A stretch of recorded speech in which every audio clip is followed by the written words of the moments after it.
40 जो मजदूर थे उनको निकाला गया है और इस वक्त हमारे साथ एक्सक्लूसिवली जुड़े हैं न्यूज 18 पे उत्तराखंड के मुख्यमंत्री पुष्कर सिंह धामी जी। धामी जी, सबसे पहले तो बधाई, ऑपरेशन बहुत लंबा चला है और किस तरीके का पूरा आपका बताइए, 17 दिन तक आपके मन में क्या चलता रहा, क्योंकि इसमें बहुत अप्स एंड डाउन्स आए।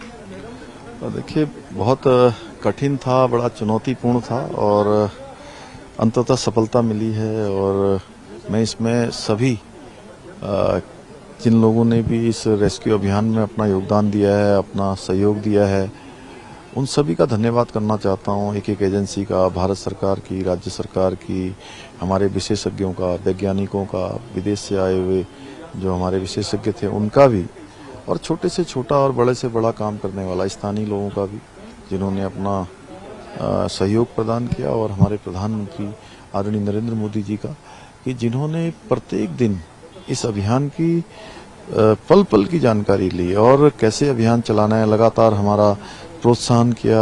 लगातार पूरे देश की जितनी भी टेक्नोलॉजी थी वो सारी टेक्नोलॉजी यहाँ पर हमें उपलब्ध करवाई। ये पहला शायद ऐसा अभियान होगा, मैं समझता हूँ कि एक दिन भी 16 दिनों तक, 17 दिनों तक अभियान चला है और एक दिन भी ऐसा नहीं हुआ जिस दिन उन्होंने चिंता न करी हो। और चिंता केवल एक प्रधानमंत्री के रूप में तो करी, साथ में एक जैसे माता पिता अपने बेटे का, बेटियों का जिस प्रकार से चिंता करते हैं, उस प्रकार की उन्होंने चिंता करी। मैं बाबा बौखनाथ जी का भी नमन करता हूं, उनको भी, कि उनकी कृपा से ये काम हमारा संभव हो पाया। और पहले दिन से बहुत ही चुनौतीपूर्ण लग रहा था। कभी लगता था कि अभी अभियान पूरा हो जाएगा, अभी जेसीबी पोकलैंड से मलबा हट जाएगा, फिर ह्यूम पाइप जब लाए गए, उन पाइपों से जल्दी हम वहां तक पहुंच जाएंगे।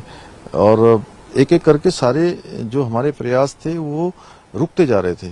हम करते थे, फिर ऑगर मशीन लाई गई, उसको भी जब हम 21 मीटर पर गए तो ऑगर मशीन अंदर फंस गई। तो वो बहुत बड़ा 16 तारीख का दिन हमारे लिए बहुत झटका देने वाला दिन था। चारों तरफ अंधेरा ही अंधेरा दिखाई दे रहा था कि कैसे क्या होगा। कुछ कह रहे थे वाइब्रेशन हो रहा है। अब काम करने वाले भी अंदर से बाहर आ गए हैं। एक दिन 24 घंटे काम रुका रहा, फिर उसको किसी तरह से कैनोपी बनाकर, ऊपर सेफ्टी बनाकर उसको काम को फिर शुरू किया गया।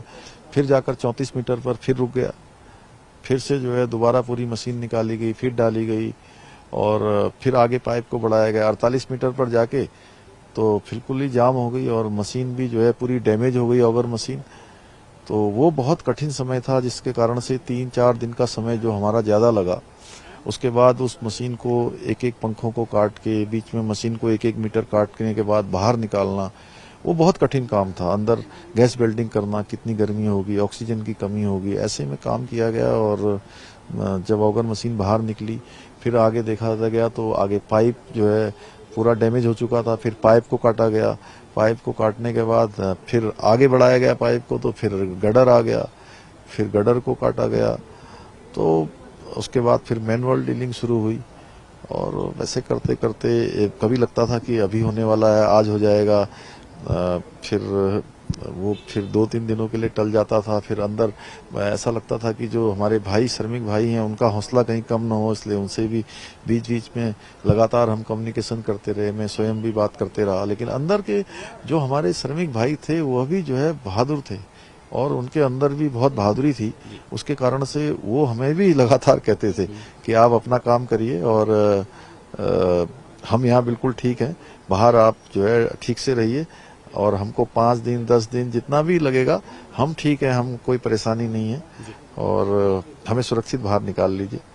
अंततः भगवान की कृपा हुई, हमारे प्रधानमंत्री जी के मार्गदर्शन में ये हमने कठिन से कठिन जो अभियान था ये पूरा हुआ। अच्छा मुख्यमंत्री, अब इस टनल से, क्योंकि पूरा ऑपरेशन जिस तरीके से चला है, अब इस टनल का क्या होगा, इस प्रोजेक्ट का क्या होगा, ये एक बड़ा सवाल है। नहीं, देखिए, भारत सरकार ने सभी टनल प्रोजेक्ट जितने भी देश के अंदर चल रहे हैं सबकी सेफ्टी ऑडिट का आदेश कर दिया है और हमने भी कहा है कि राज्य के अंदर जितने भी हमारे इस प्रकार के टनल के प्रोजेक्ट हैं उन सबकी हम समीक्षा करेंगे। सर, इस साल की शुरुआत जोशीमठ आपदा से हुई, वो भी एक सरकार का बड़ा टेस्ट था। दूसरा ये आपदा इस साल जाते जाते, इन दोनों आपदाओं के बीच में आपका अनुभव कैसा रहा? आपने इसमें क्या लर्निंग सरकार के लिए या बाकी आने वाले प्रोजेक्ट्स के लिए भी रही? देखिए, आपदा किसी एक कारण आपदा का नहीं होता है, आपदा तो आपदा है। मैं यही कहना चाहूंगा कि ऐसे समय में सभी के जो बातें हैं, सभी के जो प्रयास हैं, सभी की क्रिया प्रतिक्रियाएं हैं, वो एकीकृत होनी चाहिए और एकीकृत होने से एक दिशा में प्रयास होता है और आपदाओं का प्रभाव भी कम होता है। हम अपने जो प्रयास करते हैं वो भी सफल होते हैं। जी, ये सारा जो रेस्क्यू ऑपरेशन चला है आपका, सारी एजेंसियां रही हैं, फाइनली आपको क्या लगता है किसको क्रेडिट इसका जाना चाहिए इस पूरे ऑपरेशन का, जिन्होंने काम किया है दिन रात? उनको सरकार का भी कोऑर्डिनेशन रहा, प्रधानमंत्री कार्यालय का भी कोऑर्डिनेशन रहा। देखिए, मैंने कहा कि एक एक श्रमिक भाई का जिन्होंने इसमें योगदान दिया है, एक एक एजेंसियों के लोगों का, एक एक व्यक्ति का, भारत सरकार का, पीएमओ का, राज्य सरकार के लोगों का, सभी हमारे सेना के लोगों का, आईटीबीपी, एसडीआरएफ, एनडीआरएफ, जो भी लगे हुए थे, सभी का मैं धन्यवाद करता हूं और सभी ने अपना योगदान दिया। विशेषकर से मैं आदरणीय प्रधानमंत्री जी का कि आपदाएं पहले भी आती रही हैं। ये देश के आजाद भारत के पहले प्रधानमंत्री आदरणीय मोदी जी हैं, जिन्होंने अपने परिवार की तरह उन श्रमिक भाइयों की चिंता करी है और उनका ही इतना बड़ा संबल था कि हम इसको पार कर पाए, इसमें सफल हो पाए। जी, बहुत बहुत धन्यवाद। तो ये थे उत्तराखंड के मुख्यमंत्री पुष्कर सिंह धामी, जिनका साफ कहना है कि जितने भी प्रोजेक्ट्स उत्तराखंड में चल रहे हैं उन पे काम जारी तो रहेगा, लेकिन उनका रिव्यू भी समय समय पे होता रहेगा। कैमरामैन संदीप के साथ अनुपम त्रिवेदी, न्यूज 18, उत्तरकाशी। तो आपने सुना यहाँ पर सीएम पुष्कर सिंह धामी ने इस पूरे रेस्क्यू ऑपरेशन के बारे में बताया, किस तरीके से पूरा रेस्क्यू ऑपरेशन हुआ। हालांकि चिंता तो बहुत थी कि कैसे पूरा रेस्क्यू ऑपरेशन होगा, लेकिन धीरे धीरे करके पूरा ये रेस्क्यू ऑपरेशन सफल रहा।